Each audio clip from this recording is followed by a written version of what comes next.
Assalamualaikum warahmatullahi wabarakatuh. Ya, Sabahun Nur, selamat sore akhwati filah semuanya. Saya Yulianti Umus Subhi.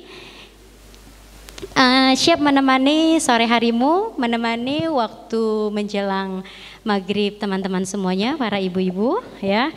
Pada acara Talk Show Muslimah spesial Ramadan 1443 Hijriah, Masya Allah.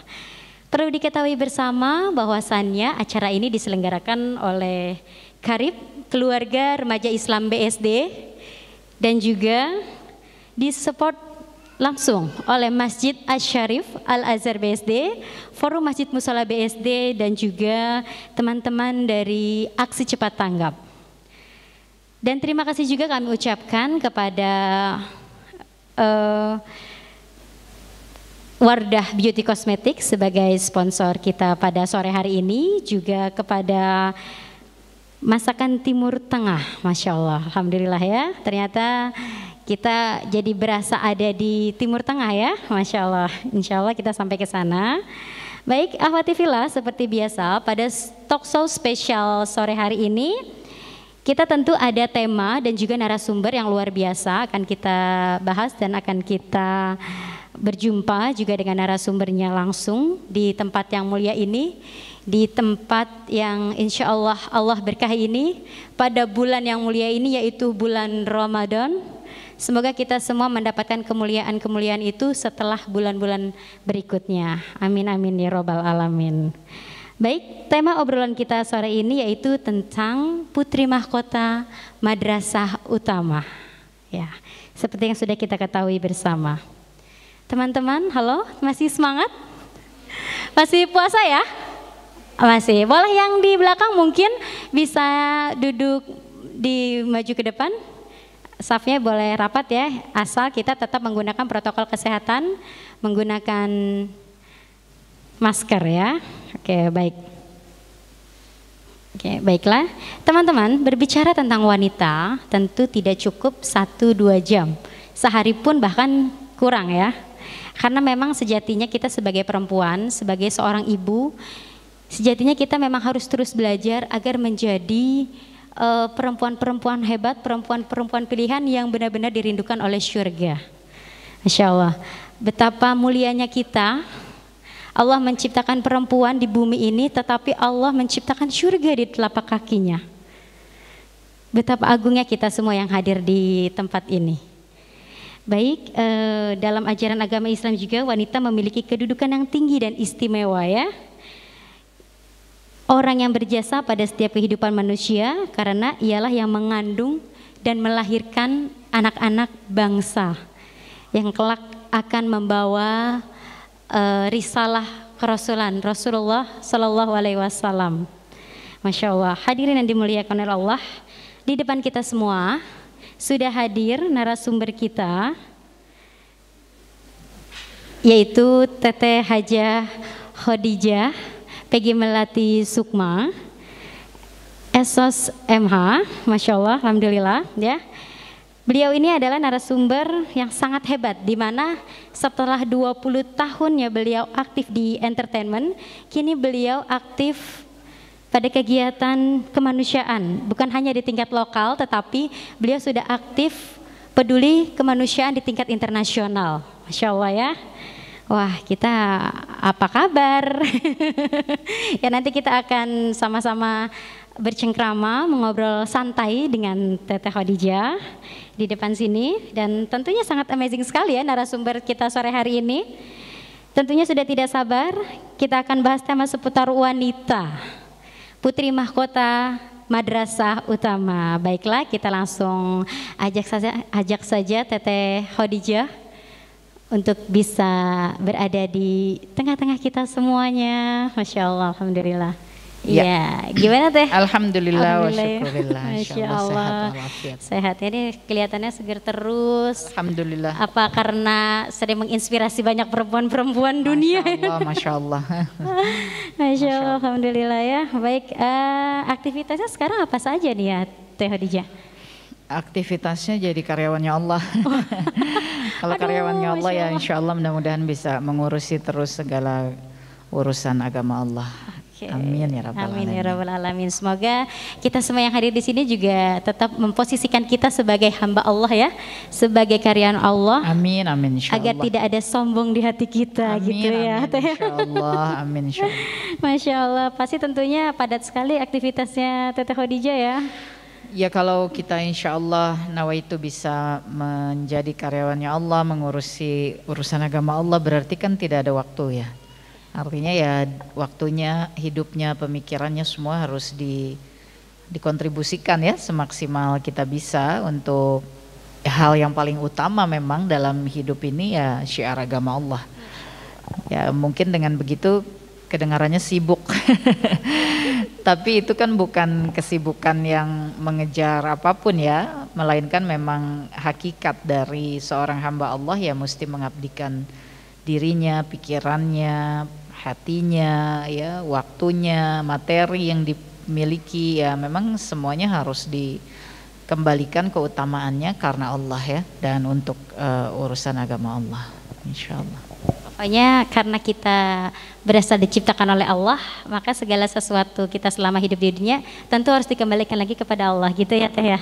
Luar biasa. Ya baik, Teh seperti tema kita hari ini kita akan bahas tentang wanita nih Teh. Putri Mahkota Madrasah Utama.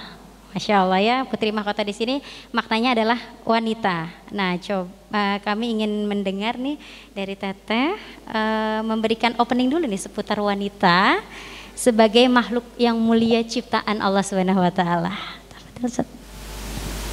Ya, baik, bismillahirrahmanirrahim.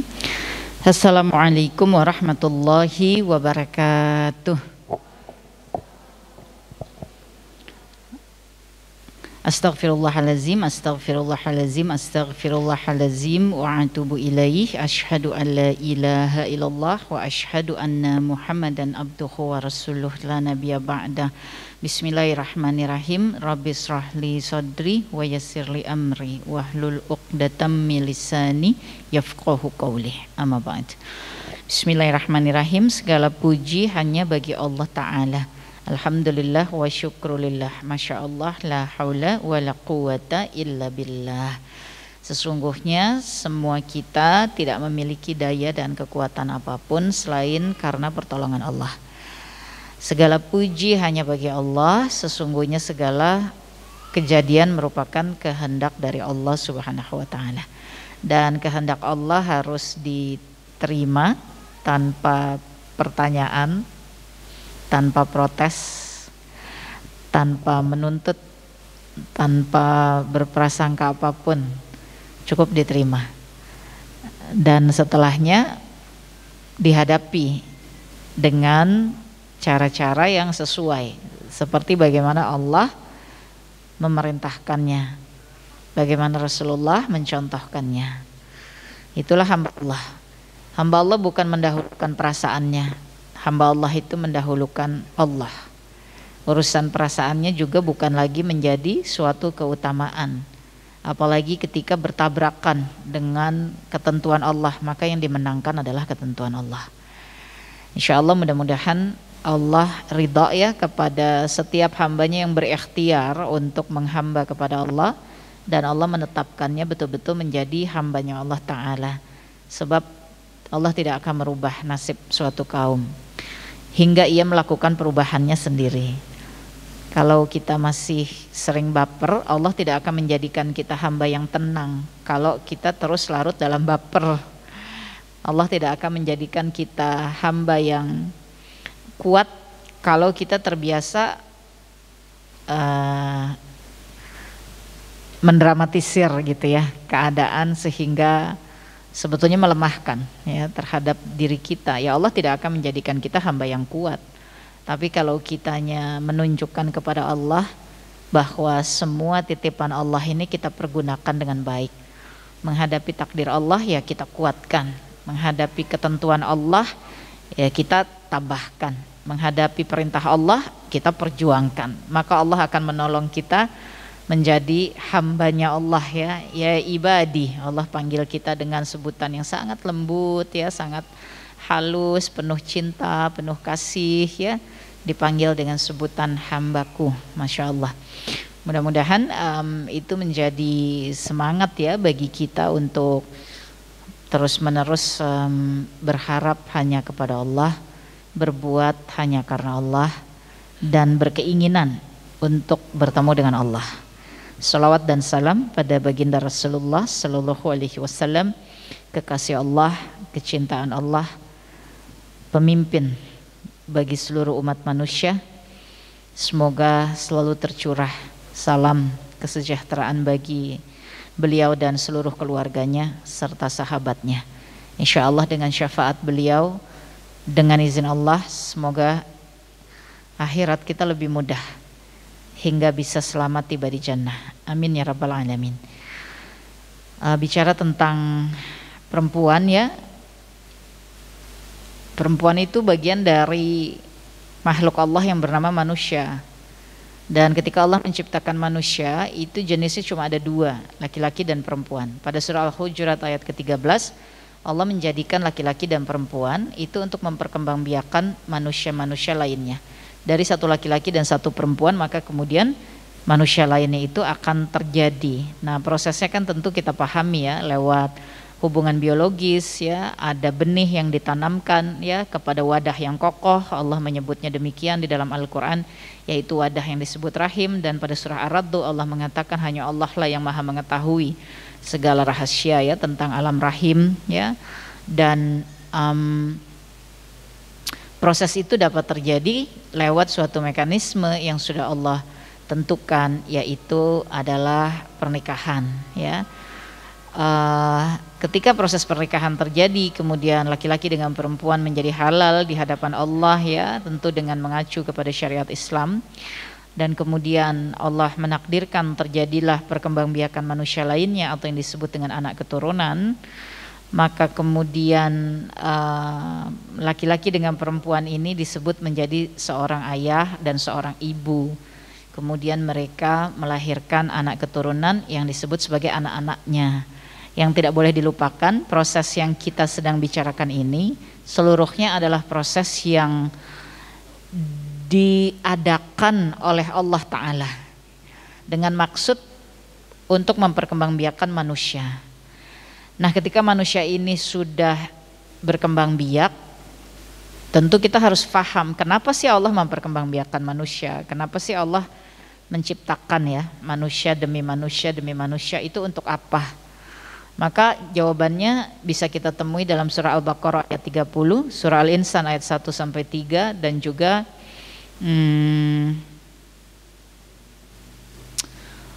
surah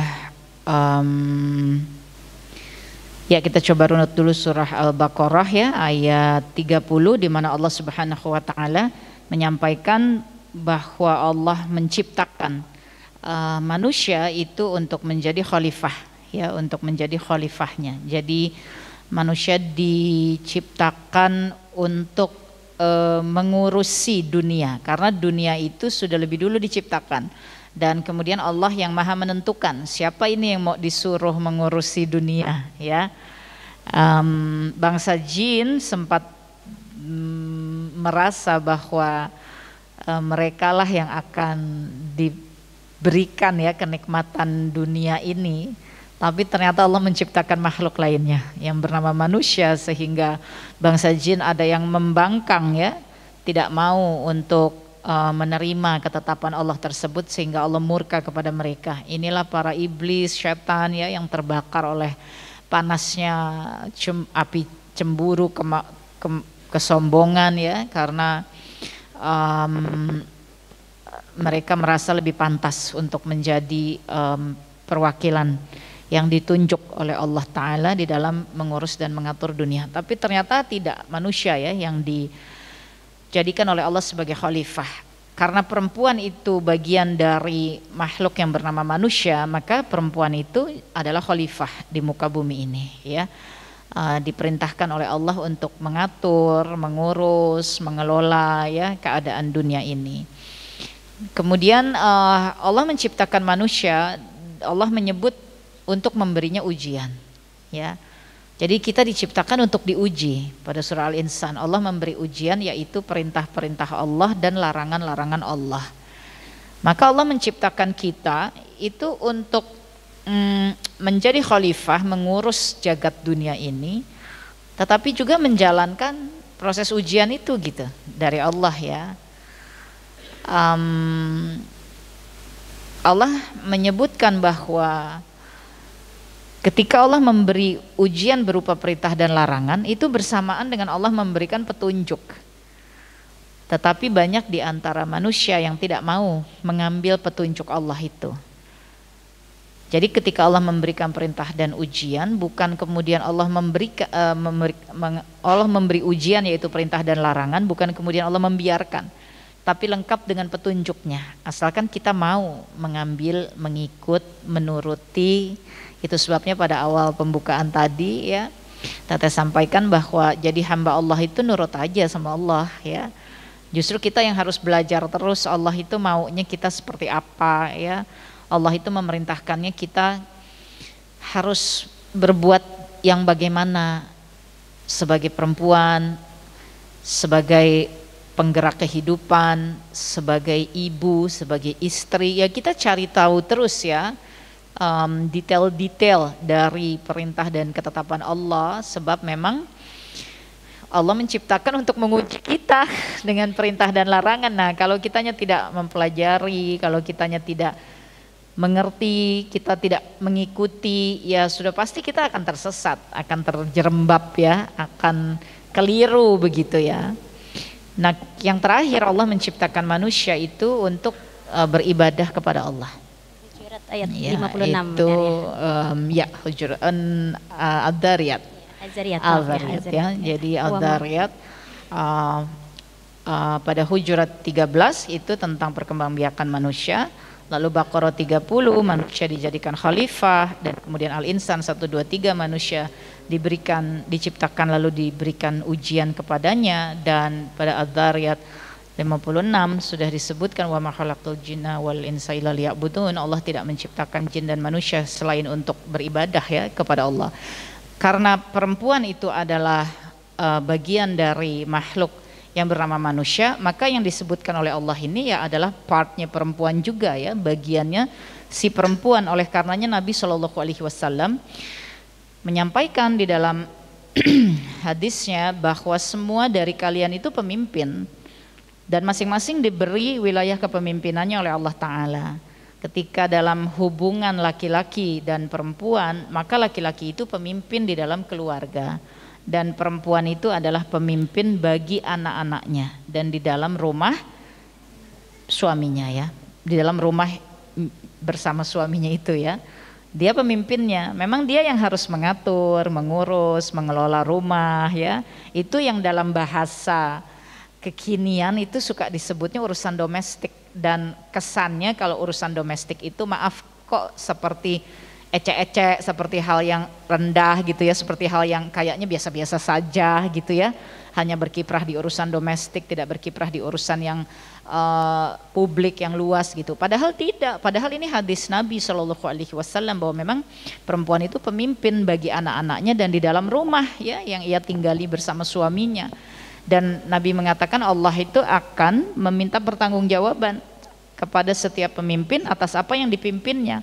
Dan di sini kita kan sedang bicara tentang rumah tangga ya, pemimpinnya adalah laki-laki, lalu perempuan juga pemimpin bagi anak-anaknya dan di dalam rumah suaminya begitu ya. Sehingga bagi perempuan hal ini mesti menjadi perhatian ya, mesti menjadi perhatian. Dan Nabi mengatakan baiti janati, itu adalah konsep rumah tangga di dalam Islam. Rumahku, syurgaku. Ya, jadi rumah itu harus menjadi tempat yang nikmat begitu ya. Bukan soal besar kecilnya, luas sempitnya, tapi ya nikmat ya. Tempat berkumpul, bertemu ya, kemudian semuanya memiliki satu tujuan yaitu Allah, sehingga susah senangnya jatuh bangunnya ya dinikmati gitu bersama-sama. Baiti janati, rumahku adalah syurgaku. Dan ternyata pimpinan di dalam rumah itu adalah perempuan ya. Jadi perempuan ini tadi disebut sebagai putri mahkota ya. Ia memiliki kekhususan dari makhluk yang bernama manusia karena laki-laki diberikan modalnya yaitu benih, tetapi proses kehidupan itu kan terjadi di alam rahim untuk yang pertama kalinya ya. Bahkan hadis Bukhari menyebut bahwa Allah mengirim malaikatnya untuk meniupkan roh. Dan tentu itu terjadi di alam rahim, di mana lagi? Ada malaikat yang dikirim ya ke rahim untuk meniupkan roh, dan roh itu datangnya daripada Allah Ta'ala ya, zat yang langsung diciptakan oleh Allah Ta'ala. Tentu seperti ciptaan-ciptaan lainnya, tetapi kemudian Allah menyebut bahwa zat roh ini langsung memiliki ikatan yang tidak bisa diputus sampai hari akhir nanti dengan Allah Ta'ala. Surah Al-A'raf 172. Dan ini ditiupkan ke dalam jasad itu ya, prosesnya di alam rahim. Ini kan kekhasan dari seorang perempuan ya, kekhasan, kekhususan. Sehingga ketika kita menyebut putri mahkota itu kan kesannya dia sesuatu sosok yang spesial ya, bagaikan putri gitu ya yang diberi mahkota ya. Inilah sosok yang spesial, apalagi kemudian dengan kespesialannya ini Allah memberikan perlindungan yang maksimal, yang paripurna ya. Allah perintahkan untuk ditutupi begitu ya, dihijabi ya, dan Allah menjadikan perempuan ini dalam derajat kemuliaan yang tidak berhak melihatnya, tidak boleh ya, laki-laki yang ajnabi yang bukan mahram ya, tidak boleh sembarangan melihatnya, menyentuhnya begitu ya, bersikap kepadanya. Ini kan betul-betul dijaga ya oleh Allah Ta'ala bagaikan putri mahkota ya.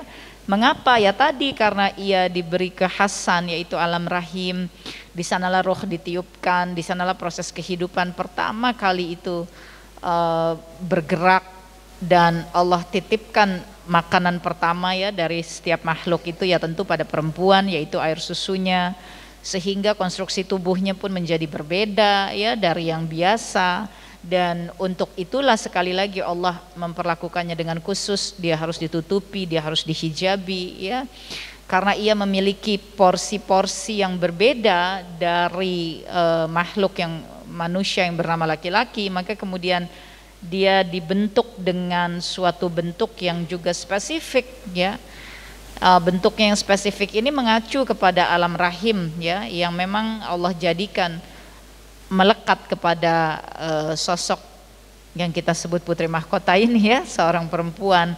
Dan melekatnya alam rahim ini menimbulkan suatu yang spesifik lagi ya pada proses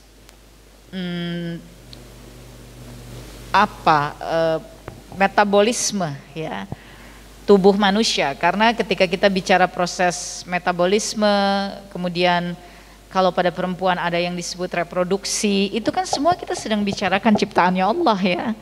Kita sedang bicarakan satu sistem kerja pada tubuh manusia yang bernama perempuan, yang Allah lah yang men-settingnya begitu ya. Sehingga kemudian dari takdirnya Allah tentang alam rahim, kemudian kita memiliki air susu, kemudian kita memiliki payudara, kemudian kita memiliki hormon-hormon yang berbeda dari hormon standarnya manusia begitu ya. Bahkan setiap bulan kita harus melewati proses di mana terjadi menstruasi, luruhnya dinding-dinding rahim yang terus menerus tanpa henti ya.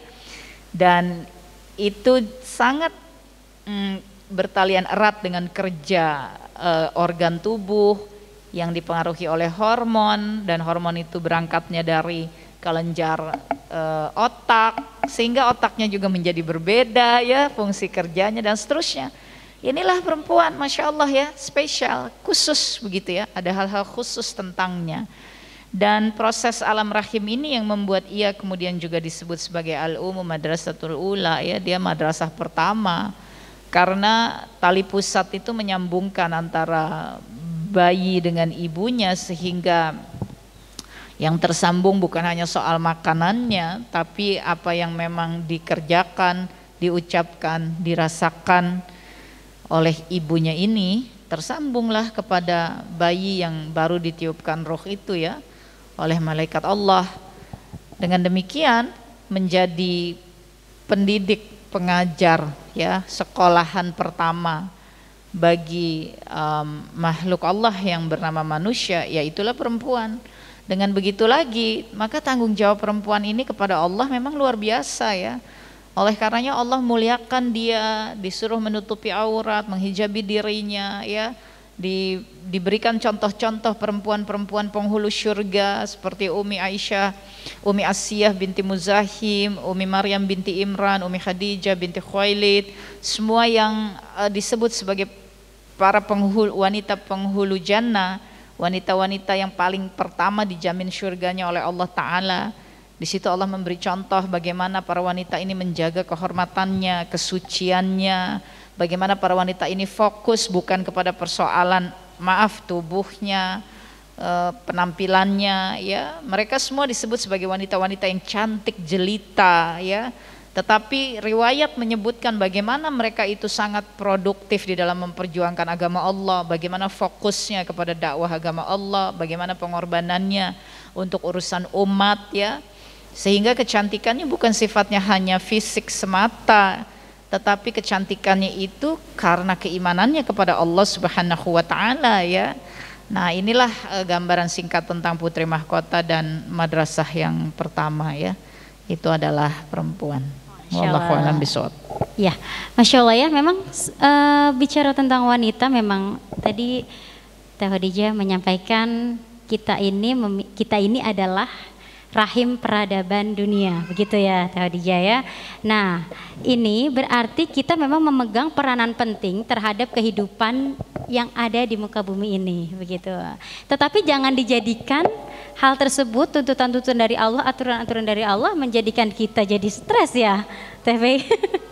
Kadang memang kalau kita baca, wah aturannya banyak banget nih menjadi perempuan ya, agak susah ya, juga. Kan laki-laki juga banyak aturannya, kan sama saja. Aturan itu bukan untuk menyusahkan. Ya. Kalau tidak ada aturan di jalan raya terus bagaimana? Oke. Ancur-ancuran nggak jalanan?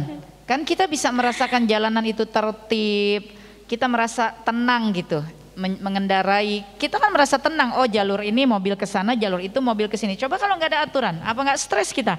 Lagi nyetir di sini takut dihajar dari sebelah sini, takut ada yang tiba-tiba nabrak dari sebelah sini, takut tiba-tiba ada yang muter di depan kita. Stres kita. Ya, justru terbalik ya. Aturan itu meredakan stres kita. Aturan itu meredakan stres kita, bukan menambah-nambah stres kita. Ya, aturan dari Allah itu untuk meredakan stres kita, bukan untuk menambah-nambah stres ya pada diri kita. Kalau kemudian kita merasa stres dengan aturan-aturan Allah, artinya ada yang salah di dalam keimanan kita kepada Allah Ta'ala. Masya Allah ya. Kayak sekarang ini kan ya Teh ya, negeri kita ini lagi dilanda yang namanya perang batin juga nih buat perempuan. Selama pandemi ini banyak banget laki-laki atau para suami yang memang terpaksa harus menjadi pengangguran. Mereka banyak bekerja berhenti, yang mau tidak mau para istrilah yang menggantikan posisi mencari nafkah gitu untuk memenuhi kebutuhan keluarganya. Nah, menurut Teh Khadijah sendiri gitu ya, bagaimana pandangan Islam menyikapi hal tersebut, wanita-wanita yang mau tidak mau harus terpaksa bekerja untuk memenuhi kebutuhannya? Ini kan ada perbedaan ya. Bismillahirrahmanirrahim. Dalam pertanyaan ini kan terkandung harus ada kejelasan lebih detail ya dari pertanyaan ini, karena di dalam gini konsepnya, Allah sudah menyebut di dalam Al-Quran bahwa Allah memberikan Islam itu bukan untuk menyusahkan, bukan. Allah sudah menyebutkan agama ini bukan untuk menyulitkanmu, tapi untuk memudahkanmu, begitu. Oleh karenanya kalau kita misalnya ya suka merasa tentang sesuatu kebiasaan ibadah ya yang sifatnya khilafiyah ya, artinya dia memang punya ruang gitu ya, punya ruang. Itu sebetulnya bukan kok Islam beda-beda sih, bukan ya. Tapi Allah memberi ruang untuk memudahkan kepada manusia di dalam mengikuti ketentuan dan ketetapan Allah. Kita sholat harus wudhu harus dengan air. Tapi kan Allah berikan kemudahan ya dengan tanah, Allah berikan kemudahan dengan debu, begitu ya. Sholat diributkan terus ya, Ada yang pakai kunut, ada yang enggak pakai kunut gitu ya. Padahal kunut itu kalau dibaca kan itu baik isinya, begitu ya. Dan juga ada riwayat yang menyebutkan bahwa doa itu ya dibaca gitu oleh Nabi. Jadi kan bukan sesuatu yang harus kita perdebatkan gitu ya. Misalnya, jadi Islam itu memang memberi ruang kebaikan yang memang bisa diakses ya oleh hamba-hamba Allah gitu. Artinya, di dalam mengaplikasikannya. Segala sesuatu itu walaupun saat ini memang peran kita agak double nih dengan kondisi pandemi saat ini, tetap niatkan segala sesuatunya itu ibadah kepada Allah. Seperti itu belum selesai tadi ya pembahasannya. Jadi harus cermat yang dimaksud dari pertanyaan Ukhti Yuli, karena sebab Islam itu memudahkan, maka dia memiliki keringanan-keringanan dari Allah Ta'ala ya, rukhsah. Ketika pertanyaannya kondisinya pandemi, urgensinya begitu tinggi, suami tiba-tiba harus kehilangan mata pencahariannya, fungsi utamanya sebagai pencari nafkah kemudian terganggu, tapi kan terjadinya situasional karena memang dunia sedang menghadapi ujian dari Allah ya mengenai pandemi ini. Lalu dalam keadaan yang demikian kemudian istri harus turun tangan, dia juga harus mencari nafkah. Ini kan berada dalam situasi emergensi. Kalau situasinya emergensi, ya tentu saja Islam membolehkan pada kondisi-kondisi darurat apa ya langkah yang harus diambil, asalkan daruratnya itu terpenuhi ya, memang darurat gitu. Maka Islam membolehkan, ya, mengizinkan. Apalagi dalam relasi hubungan suami istri, ketika sang suami sudah mengakui bahwa keadaannya sulit dan dia butuh backup, dan dia ridho istrinya membackup, maka ini harus dikerjakan bersama-sama mencari nafkah ini ya. Tapi kalau kondisinya normal, artinya sang suami hidup berjalan dengan normal, sang suami bisa mencari nafkah terlepas dari hasilnya banyak atau sedikit, karena banyak atau sedikit itu kan ukuran manusia. Tapi kalau ukuran iman tidak ada banyak dan sedikit, ukuran iman itu apa yang kita hasilkan yaitu pemberian Allah. Kalau pemberian Allah jangan dinilai-nilai, ih sedikit, ih nggak cukup. Ya kalau kita merasa secara ukuran manusia itu sedikit, tapi kemudian kita meyakininya bahwa itu pemberian dari Allah, nanti kurangnya Allah yang lengkapi gitu. Tapi kalau kita mengukurnya terus-menerus dengan ukuran manusia atau ukuran dunia, ini kurang, ini tidak cukup, lalu kemudian kita kehilangan keyakinan kita kepada Allah bahwa ini memang dari Allahnya memang segini gitu ya. Keyakinan itu menurun, ya kita akan merasa kekurangan terus ya. Jadi uang yang kita kira itu sedikit dan memang kenyataannya misalnya tidak cukup, ketidakcukupannya ini harus diisi dengan iman supaya Allah cukupkan gitu ya. Ini Allah sebut dalam surah At-Talaq ya, barang siapa yang bertakwa kepada Allah maka masalahnya Allah akan selesaikan, rezekinya Allah akan kirim dari sumber yang tidak diduga-duga, dan jika ia tawakal kepada Allah urusannya Allah yang urusi. Nah ini kan kita mesti yakin ya, mesti yakin. Nah jadi kalau memang situasinya emergensi seperti itu, maka dengan keridhaan suami dan kondisi yang ada, apalagi ada anak-anak, banyak hal harus dihandle, ya harus bersama-sama ya. Jadi perempuan juga jadi terjun kan untuk mencari nafkah begitu. Tapi kalau situasinya normal, maka keutamaan yang wajib mencari nafkah itu kan laki-laki. Dalam situasi yang normal kadang-kadang maaf perempuannya merasa dirinya tidak eksis, kok di rumah saja, cuma urusannya domestik, padahal tadi perempuan memang pemimpin bagi anak-anaknya dan di dalam rumah suaminya. Jadi ketika situasi mengizinkan dia menjalankan fungsi kepemimpinannya tersebut dengan maksimal, ya bukan artinya dia rendah. Oh yang lain perempuan ada yang berkiprah di wilayah publik, kemudian sukses, kemudian dikenal, kemudian kontribusi kepada publik menjadi begitu luas, sementara kita cuma domestik di dalam rumah saja. Yang berkiprah di luar, jika dia mengikuti tetap aturan syar'i dan kontribusinya betul-betul suatu kontribusi yang dibutuhkan oleh kehidupan ini, ya tentu derajatnya juga baik di hadapan Allah. Tetapi yang di dalam rumah, di wilayah domestik, dengan dia fokus menjadi pemimpin bagi anak-anaknya, kemudian dia fokus mengelola urusan rumah tangganya dan dia menghasilkan hasil-hasil yang baik, ya itu juga utama begitu ya, karena memang hakikatnya perempuan adalah demikian. Nah ketika situasinya normal, itu yang wajib untuk mencari nafkah ya tentu adalah laki-laki. Bagi perempuan kalau dia ingin berkontribusi itu tidak ada larangan, tapi derajatnya tuh sodakoh gitu ya. Dan itu harus selama mendapat ridho dari suami. Izin dari suami ya, ridho dari suaminya. Betul. Nah kalau suaminya tidak ridho, kalau suaminya enggak, pokoknya yang cari nafkah itu urusan saya. Ya kita bagi tugas, kamu urusannya. Nah kita enggak boleh punya suami ngelarang-larang gitu ya. Memang dalam Islam kan la ta'ata li makhlukin fi maksiatil khaliq ya. Jangan sampai taatmu kepada manusia membuat engkau bermaksiat kepada Allah. Jadi selama yang disampaikan oleh suami kita itu tidak keluar dari jalur yang memang ditetapkan oleh agama Allah, ya kita mesti ikhlas mengikutinya. Ketika suami mengatakan saya saja yang mencari nafkah, kamu cukup di rumah betul-betul mengelola urusan domestik dengan sebaik-baiknya. Ini kan tidak menyalahi aturannya Allah. Nah kalau tidak menyalahi ya kita mesti ikhlas. Kecuali suami kita menyuruh sesuatu yang jelas keluar dari jalur syar'i. Mama tuh anak udah 2, udah 3, udah 4 tapi masih cantik ya, bodinya juga masih oke. Ya udahlah gak usah tutup aurat dulu, enggak apa-apa, papa ridho kok. Nah ini berabe. Karena kan melanggar ya. Nah kalau yang seperti ini enggak ada itu rumus bahwa kita harus taat.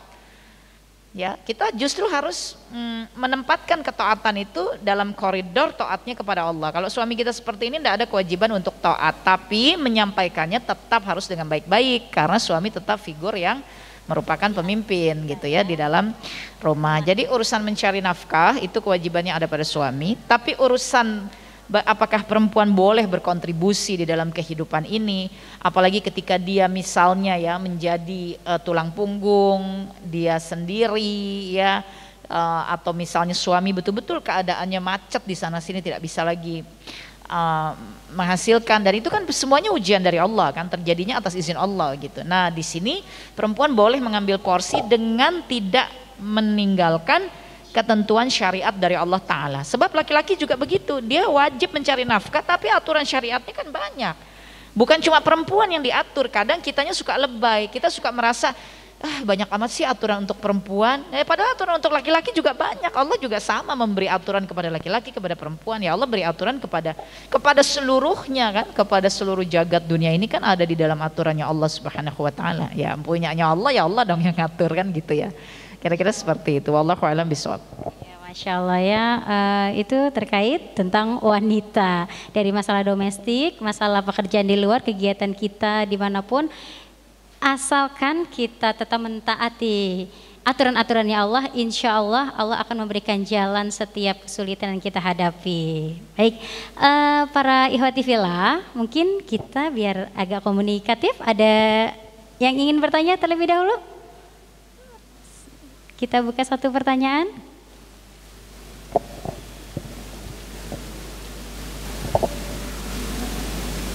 Ada dari sebelah kanan saya? Oh ada, ya baik. Boleh pakai mic-nya ya.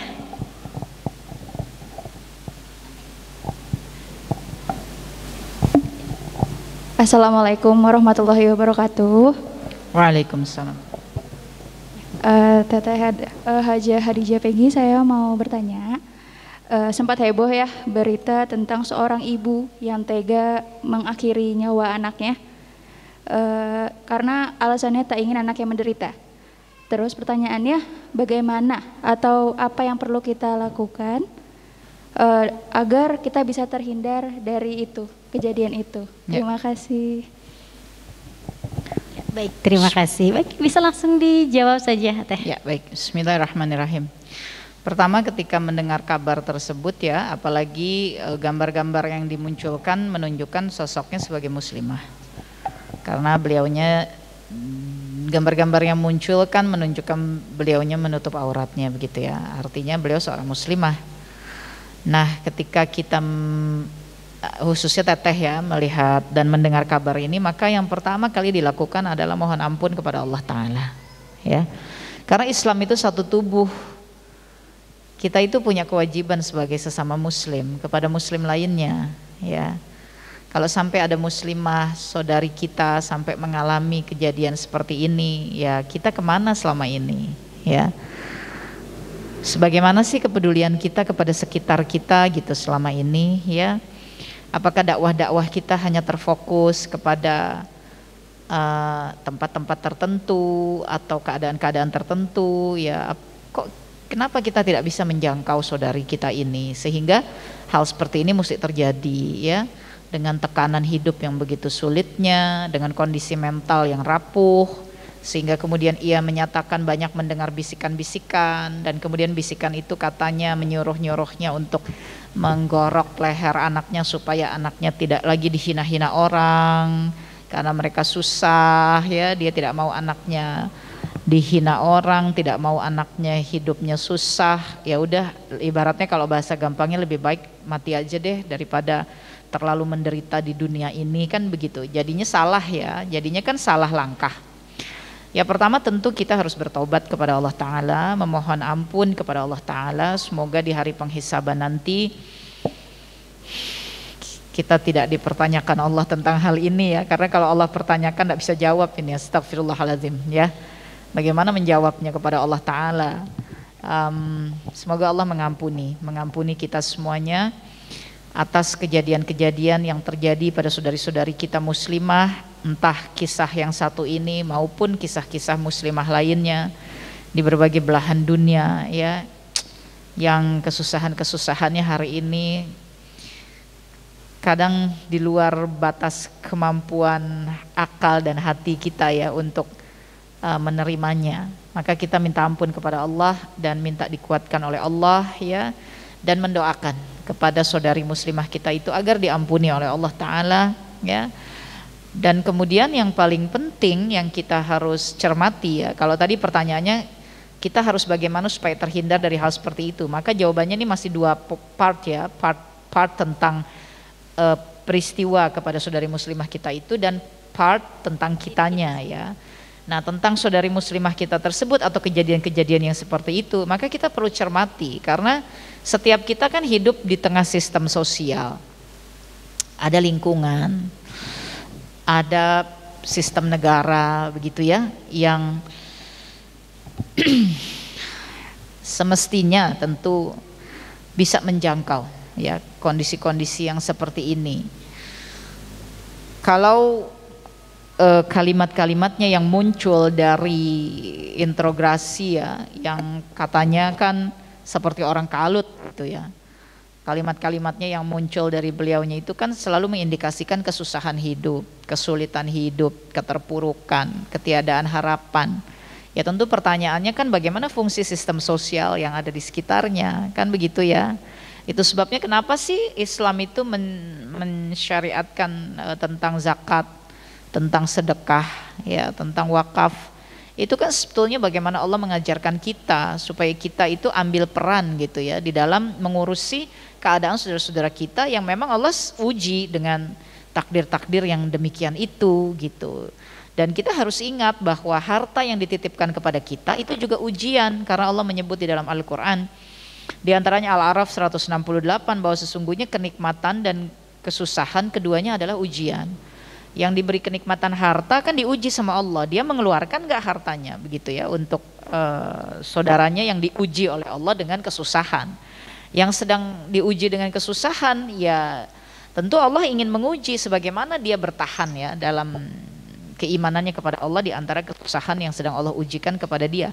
Dan bertahan di dalam menghadapi takdir-takdir Allah itu tidak bisa sendirian, karena Nabi diperintahkan oleh Allah menjalankan 5 hal, dan 5 hal ini Nabi perintahkan lagi kepada umat. Yang pertama berjamaah.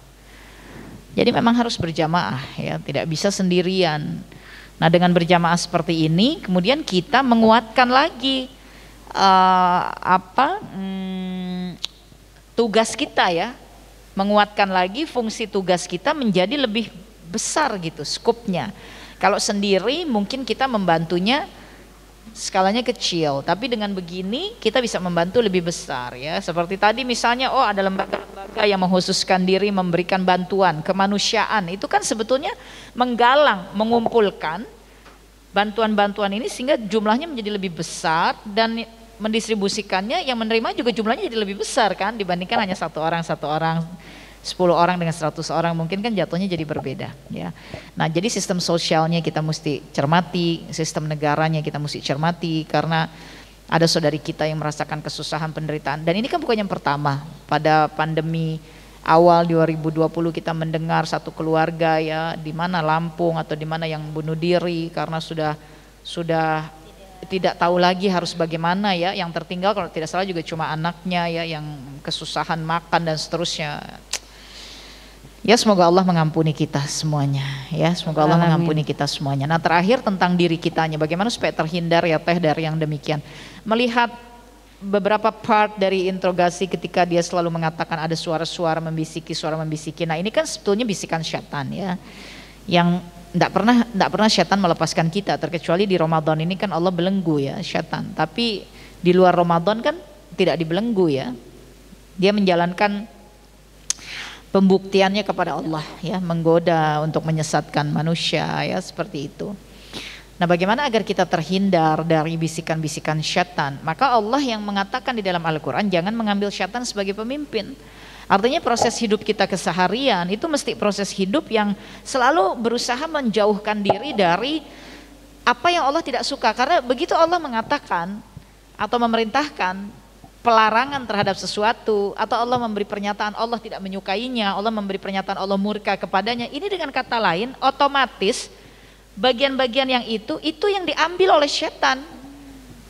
Ketika misalnya Allah mengatakan bahwa Allah murka kepada orang-orang yang selalu mengikuti perintah dari nafsunya, maka syaitan itu akan memerintahkan kita untuk terus ikut kepada nafsu kita gitu ya. Dorong ya. Iya. Nah, ketika Allah murka kepada orang-orang yang sombong, ya syaitan tuh akan suruh kita sombong terus gitu. Nah, Allah menyatakan jangan mengambil syaitan sebagai pemimpin. Nah, ketika kita sudah mengetahui, mempelajari, makanya harus thalabul ilmi terus ya. Mempelajari tentang apa yang membuat Allah murka, apa yang Allah tidak suka, apa yang Allah larang. Otomatis pada saat itu kita harus senantiasa melawan bisikan-bisikan ini. Tadi di awal misalnya Ukhti Yuli mengatakan ya kita harus ya semoga kita tidak sombong ya di hadapan Allah dengan menyadari bahwa kita ini hanya hamba Allah. Tapi kalau syaitan maunya kita sombong. Jadi kalau kita sebagai orang yang paling tahu tentang diri kita ya, Allah yang maha mengetahui tentang diri kita dan diri kita sendiri, kita bisa merasa dan meraba gitu ketika sombong itu muncul ya. Nah tentu harus kita lawan pada first chance, pada kesempatan pertama harus kita lawan. Kenapa? Karena setan akan terus membombardir kita dengan ini. Seperti ia membombardir saudari kita ini, membisik-bisikan terus, sudah kamu kan hidupnya susah, nanti anak-anak kamu menderita, nanti mereka dihina-hina, nanti mereka tidak punya makan, buat apa ada di dunia, mendingan mati aja deh gitu, kamu selamatkan deh anak kamu dari kesusahan dunia, bunuh saja mereka, tidak apa-apa kok. Ini kan terjadi pada Qabil dan Habil. Ini juga terjadi bagaimana syaitan terus membisikkan seperti itu kepada Nabi Adam alaihissalam dan Umi Hawa. Allah ceritakan dalam surat Taha ayat 115 dan seterusnya. Nah ini kita mesti cermati begitu ya. Jadi jangan mengambil syaitan sebagai pemimpin bagi kita, karena Allah akan biarkan. Surat Zukhruf, kalau kita sudah ambil syaitan itu sebagai teman kita, artinya kita mengikut saja, maka Allah akan biarkan. Tidak ada pertolongan Allah lagi di sana. Kalau Allah sudah biarkan, kata Allah, siapa yang bisa tolong kamu? Gak ada, Allah sudah biarkan kok. Ya, nah itu yang kita mesti ikhtiarkan ya, untuk terus memperjuangkan diri kita melawan yaitu godaan, bisikan dari syaitan. Apa yang kita mesti lakukan terkait keimanan kita ya, mesti dipupuk, mesti dibina, dan ini tidak bisa sendiri, memang harus ada sistem. Makanya kenapa ada masjid-masjid ya, kenapa Allah memerintahkan Nabi pertama kali berhijrah dari Makkah ke Madinah itu membangun masjid lebih dulu, karena ini harus jadi basis ya. Dengan ada masjid ini maka ini tersentralisir aktivitas kita di sini. Orang-orang yang ada di sekitar, kalau ada yang susah, ada yang apa, harusnya dia bisa datang ya ke masjid ini.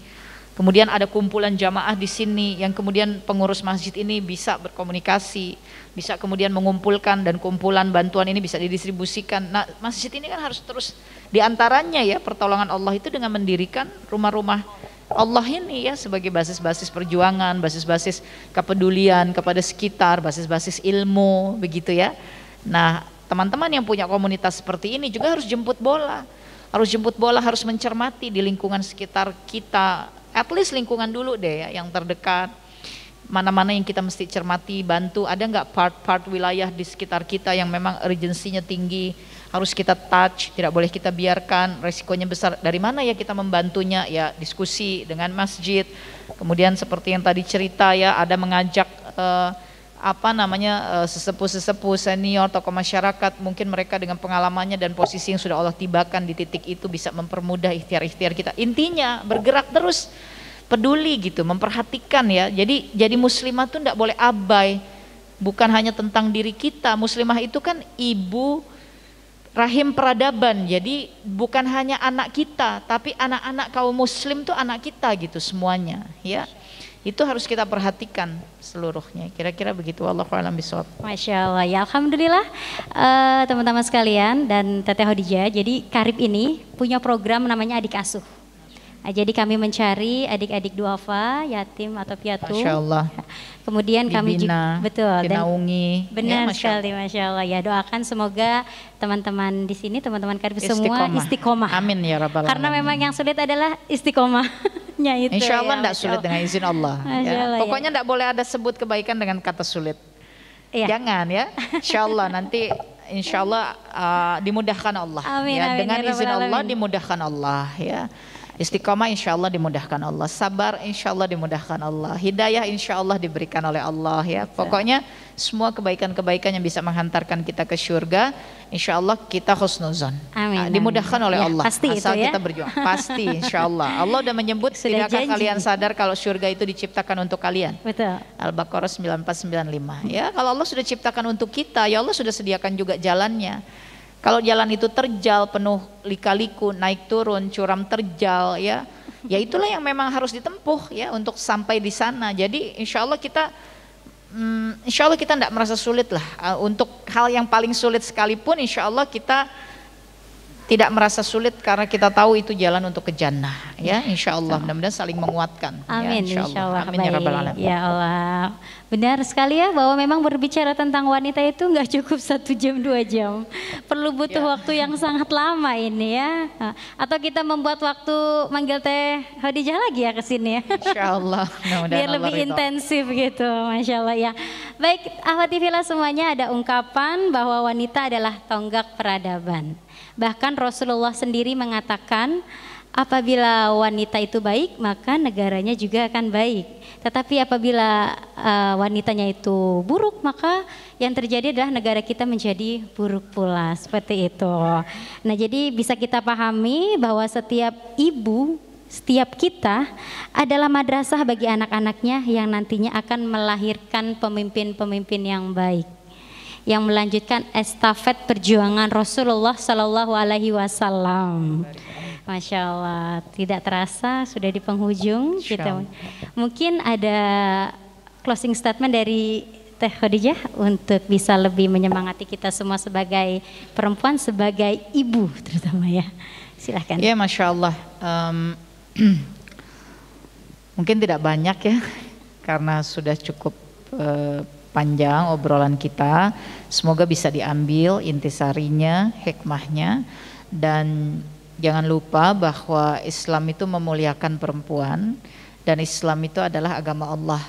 Jadi kalau Allah memuliakan perempuan, janganlah kita menjatuhkan diri kita sendiri.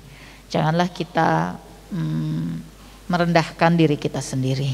Ya, Islam memuliakan dengan memberikan batasan-batasan yang jelas terhadap keberadaan si perempuan itu sendiri. Nah itu kita ikuti karena itulah cara Allah memuliakan kita. Islam bukan menekan, Islam bukan menindas, Islam bukan menghalang-halangi, tidak ada. Bahkan tidak ada nas di dalam Islam yang melarang perempuan untuk berkiprah, itu tidak ada. Ya, perempuan boleh berkiprah, tetapi harus mengikuti aturan-aturan Allah. Laki-laki pun diberikan aturan-aturan oleh Allah Ta'ala. Minum aja ada aturannya, pakai sendal ada aturannya, bersin diatur. Allah itu maha teliti, menjadikan setiap gerak keadaan hidup kita ini peluang ibadah kepada Allah. Kalau kita minum sambil berdiri, nilainya mungkin bukan ibadah. Tapi ketika kita ikuti Nabi bahwa minum itu sambil duduk, ya, dimulai dengan tangan kanan, kalau panas jangan ditiup-tiup, ditutup dengan baik, dan itu tuntunan Rasulullah Shallallahu Alaihi Wasallam, maka itu jadi ibadah. Ya, nah begitu pula sebagai wanita, Kita mesti terus pelajari apa tuntunan-tuntunannya Allah, apa ini perintah-perintahnya Allah, bagaimana Nabi menjelaskan kepada kita, ikuti supaya hidup kita ini jadi ibadah gitu ya kepada Allah Subhanahu wa taala. Dan insya Allah pada waktunya insya Allah Allah masukkan kita ke jannah. Perempuan bisa masuk surga dari pintu manapun. Ya, asal diikuti yang 4 hal. Salatnya harus terjaga, bukan sekedar salat saja, karena salat juga bisa celaka ya, kalau sholatnya karena ria, kalau sholat tapi tidak peduli kepada perasaan orang, ya banyak berbuat kezaliman, ya sholatnya harus terjaga dengan baik, puasanya di Ramadan harus terjaga dengan baik, ia menjaga kehormatannya, ya menjaga sekali kehormatan dirinya, kemaluannya, terjaga dari zina, ya kemudian ia taat kepada suaminya dalam ketaatannya kepada Allah, ya maka dia boleh masuk dari pintu surga manapun. Pergunakan kesempatan ini supaya mudah-mudahan nanti di hari akhir kita bisa berlarian dengan riang gembira memilih pintu yang mana yang kita akan masuki untuk ke surganya Allah Ta'ala. Bisa dadah-dadah ya, aku lewat pintu sana, aku mau lewat pintu sini, ada 8 pintu surga ya. Semoga Allah jadikan kita salah satu ya yang bisa masuk dari pintu jannah manapun. Dan bersabarlah untuk berjuang menjadi wanita salihah. Karena Nabi mengatakan para wanita salihah di dunia mereka lah calon pemimpin bidadari surga. Derajatnya 70.000 kali lebih tinggi ya di hadapan Allah daripada bidadari surga. Wanita salihah dunia dia ditempatkan di tempat yang betul, dunia ini ladangnya ujian. Tapi bidadari surga dia ditempatkan di surga, ladangnya kenikmatan. Jadi kesalihaan wanita dunia yang ditempatkan Allah di ladang ujian yang begitu beratnya itu nilainya sangat tinggi. Oleh karenanya dia berhak menjadi pemimpin bidadari surga. Maka sabar terus dalam perjuangan kita menjaga ketaatan, ketakwaan kepada Allah. Semoga kita mencapai derajat salihah dan insya Allah bisa pulang ke surga dapat jabatan pemimpin bidadari surga. Amin ya rabbal alamin. Amin amin ya Allah. Wallahu a'lam bishawab. Dzalika fadlu minallah. Astaghfirullahaladzim, astaghfirullahaladzim, astaghfirullahaladzim wa atubu ilaih. Alhamdulillahirabbil alamin. Subhanakallahumma wa bihamdika asyhadu an la ilaha illa anta astaghfiruka wa atubu ilaih. Wassalamualaikum warahmatullahi. Waalaikumsalam warahmatullahi wabarakatuh. Masya Allah ya.